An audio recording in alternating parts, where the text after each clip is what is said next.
3, 2, 1. ¡Fuego! Hace 2 horas, las fuerzas aéreas aliadas han iniciado un ataque sobre objetivos militares en Irak y Kuwait. Operación Tormenta del Desierto, la campaña aérea. Estamos en posición. La altitud será de 15 a 30 metros a 100 nudos. A primera hora del 17 de enero de 1991, 8 helicópteros Apache atravesaron la frontera saudita al oeste de Irak sin ser detectados. Su misión, destruir 2 importantísimos radares. Los Apaches eran los mejores helicópteros de ataque en el Golfo, capaces de volar por la noche gracias a una tecnología de infrarrojos llamada FLIR. Con su cabina rotatoria, los sensores FLIR de los Apache podían detectar emisiones de infrarrojos que aparecían en las pantallas de los pilotos como imágenes térmicas, una representación en negativo del paisaje. A las 2:38 de la mañana, los Apaches habían encontrado fácilmente su objetivo. Objetivo al alcance. 2.900 metros hasta mi blanco. Cubiertos con un blindaje fabricado con carburo de boro y Kevlar, los Apaches tenían entre sus armas un cañón de 30 milímetros y misiles Hellfire, de 1,80 m de largo y capaces de alcanzar objetivos a 6 kilómetros de distancia. Poco antes de las 3 de la mañana, los Apaches destrozaron los radares iraquíes. La guerra del Golfo había empezado.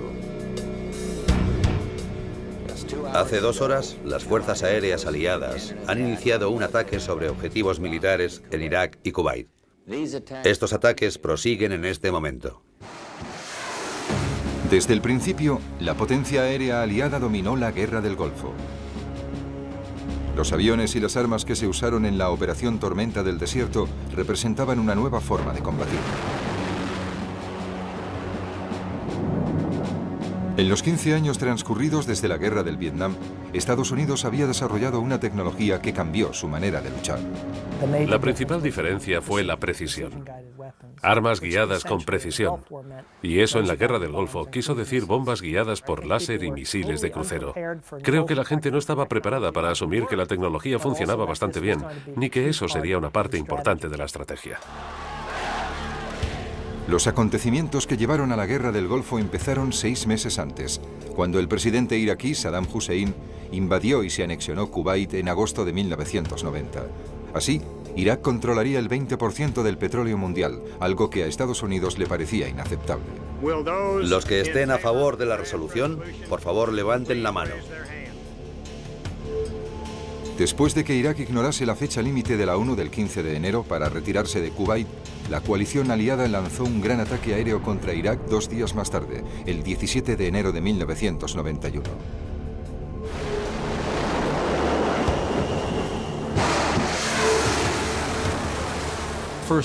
La primera noche fue una impresionante orquestación de sistemas, hombres, mujeres y personal en un ataque a posiciones de mando como ningún combatiente había visto jamás.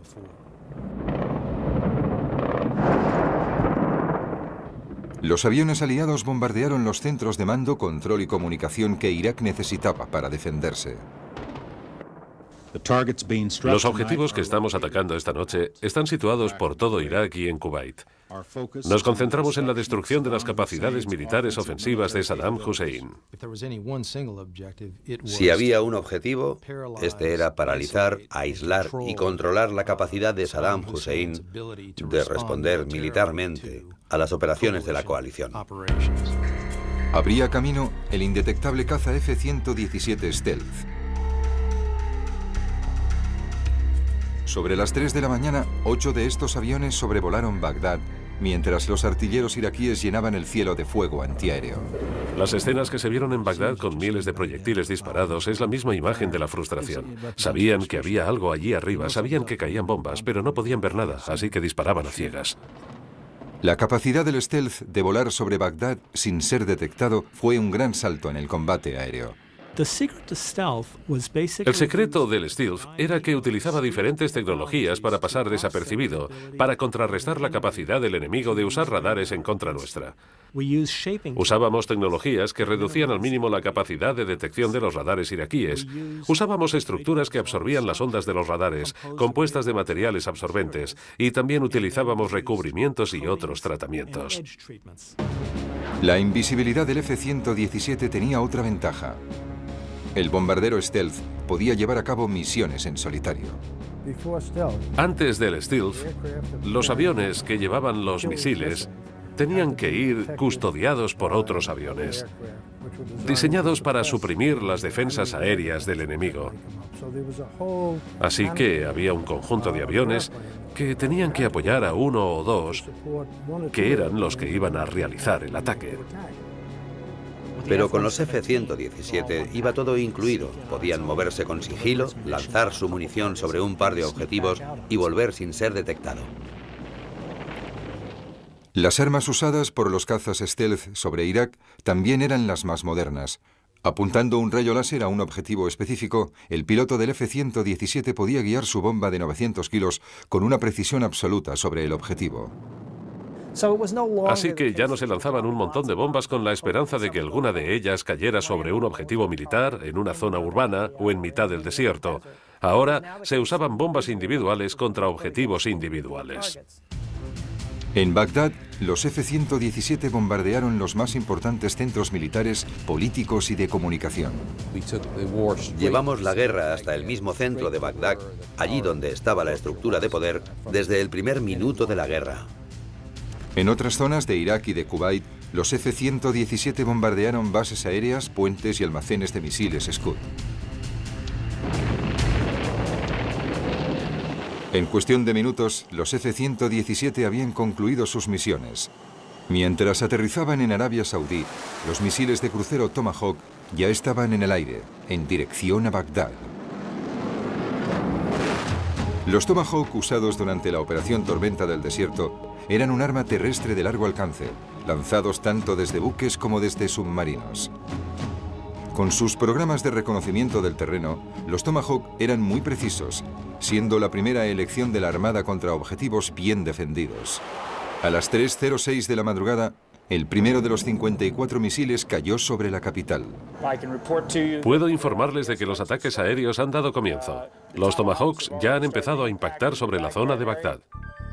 Los Tomahawk de 900 kilos encuentran su camino gracias a un sistema de navegación basado en el relieve del terreno conocido como TERCOM. El TERCOM registra imágenes en 3 dimensiones de la superficie y las compara con mapas en 3 dimensiones del mismo terreno almacenados en la memoria del misil.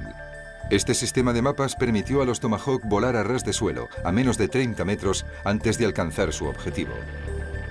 Con su capacidad para poder volar a baja altura y sus 500 milímetros de diámetro, el Tomahawk era difícil de detectar por los radares iraquíes. Sin embargo, los Tomahawk también se enfrentaban a algunos retos. Los Tomahawks usan un sistema de mapas para controlar por dónde van. Por desgracia, en los desiertos de Irak no había muchas características del paisaje que ayudaran a guiarlo. Entre el Golfo Pérsico, desde donde se lanzaban los Tomahawk, y Bagdad, había cientos de kilómetros de desierto estéril. Los Tomahawk, que necesitaban unas determinadas características del terreno para guiarse, tenían pocas referencias en Irak. Así que los programadores de los Tomahawk sugirieron usar las montañas Zagros al oeste de Irán, justo al norte del Golfo Pérsico, donde las características del terreno podían guiar a los misiles. Así que a alguien se le ocurrió la brillante idea de ir a las montañas del oeste de Irán. Y entonces, llegado un cierto punto, girar hacia el oeste y entrar en Irak. En lugar de volar hacia el noroeste en línea recta hacia Bagdad, los misiles volarían directamente hacia el norte, siguiendo las montañas Zagros. Entonces, los Tomahawk virarían hacia el oeste, hacia Bagdad. De hecho, muchos de los misiles ya se habían programado en la Guerra Fría para volar sobre las montañas iraníes, directamente hacia Rusia. Todo el mundo enarcó las cejas ante la idea de hacer algo así, porque violábamos el espacio aéreo iraní, y además parecería que los misiles seguían dirigiéndose hacia la Unión Soviética. Pero Estados Unidos no tenía una solución mejor. Así que con una pequeña modificación sobre la estrategia de la Guerra Fría, los Tomahawk volaron por el espacio aéreo iraní en su ruta hacia Bagdad. No se lo notificamos a Irán. Dudo seriamente que tuvieran conocimiento de que los Tomahawk habían entrado en su espacio aéreo por un lado y por el otro. Prácticamente puedo garantizarles que tampoco sabían que estaban allí cuando cruzaron su espacio aéreo. La mayoría de los ataques contra Bagdad se diseñaron para interrumpir la producción de energía de Irak. Los objetivos eran 28 plantas que proporcionaban electricidad a gran parte de Irak. Los ataques con Tomahawk continuarían durante toda la noche, como las posteriores oleadas de ataques con stealth. Al amanecer del día 17, Irak disponía de menos de la mitad de su suministro eléctrico y la mayor parte de los centros de mando, comunicación y control no estaban operativos. Los aliados habían conseguido su primer objetivo.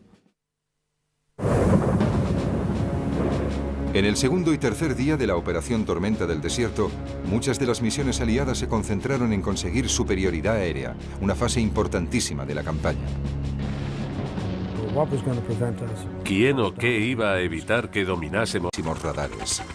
Los Apaches eran los mejores helicópteros de ataque en el Golfo, capaces de volar por la noche gracias a una tecnología de infrarrojos llamada FLIR. Con su cabina rotatoria, los sensores FLIR de los Apache podían detectar emisiones de infrarrojos que aparecían en las pantallas de los pilotos como imágenes térmicas, una representación en negativo del paisaje. A las 2:38 de la mañana, los Apaches habían encontrado fácilmente su objetivo. Objetivo al alcance. 2.900 metros hasta mi blanco? Han iniciado un ataque sobre objetivos militares en Irak y Kuwait. Operación Tormenta del Desierto, la campaña aérea. Estamos en posición. La altitud será de 15 a 30 metros.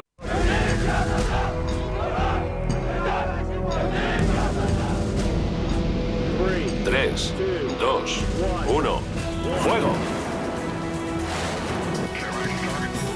Hace 2 horas, las fuerzas aéreas aliadas A 100 nudos.